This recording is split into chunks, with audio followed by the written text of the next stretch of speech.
I can't let anyone come on my channel and talk about the offensive line without addressing the right tackle, because I feel like, bring back Trent Williams, get a new center. That's all great. That's all great. What is the freaking plan at right tackle, or am I overreacting, Noah? I think it's a little, maybe a little bit of overreaction, but it definitely is something you got to keep your eye on. What I would do personally is, because McGlinchey, you're pretty much locked into McGlinchey for another year, is you want to strengthen where you can, strengthen the other parts, and then at least you know where your weakness is.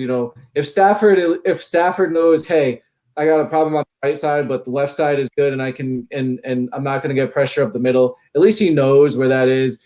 Kyle can use a tight end, not George Kittle, please, to help chip outside or pull back or whatever. I think it's a problem that really should be addressed the following year. I just think with the limited resources that you have, I think that if you address McGlinchey and you don't address the other parts, you'd probably be setting the team back.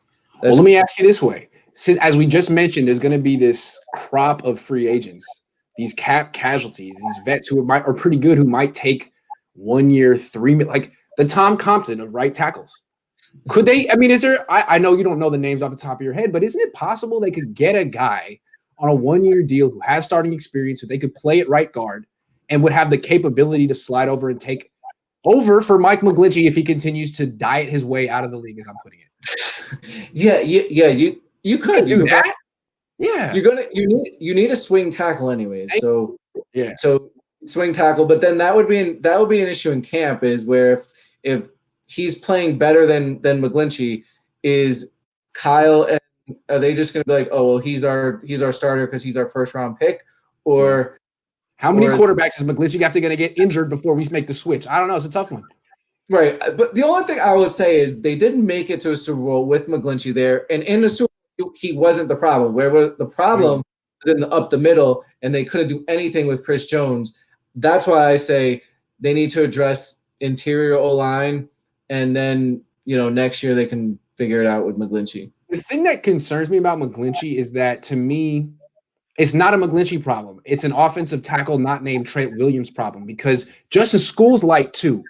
The Niners are like the only team that has multiple 285-pound offensive tackles. So that, to me, makes me feel like someone on that team told McGlinchey, man, lose a little weight. Like, what? How much?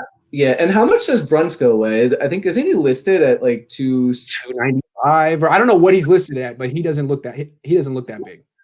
So I don't know what it is. I mean, maybe it's an organization. And I've heard, I think it's there's a philosophy in that organization about what they look for in tackles. I think it was interesting. I was watching your show a little earlier. You were talking about potential tackles in the offseason. I'm not sure that Kyle would be interested in half of these tackles. He seems to have an idea of what he wants at that position and is picky about it. Like Villanueva, for example. Is he a good enough run blocker to entice Kyle? Yes. Is he? Can he? I think what he looks for is can he get that defensive end, in that zone scheme? Can he get around him and seal him? If he feels like he can, then he likes him. If he can't, like a la Trent Brown, he doesn't want him.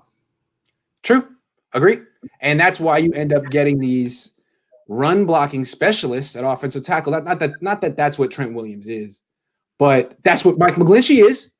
And I think you've mentioned it before. He's not like your classic road grading right tackle, but he is your classic run blocking specialist right tackle. And I don't think that guy exists really. He's kind of a dinosaur in the NFL. He is a dinosaur. Much more of an open formation league now. Left tackle and right tackle, it's pretty much the same. Right tackle's getting paid as much as if you look at the Chiefs, even Mitchell Schwartz is their best tackle, and they don't have him on the left side. He's been playing on the right side. Why? Because it really doesn't matter anymore.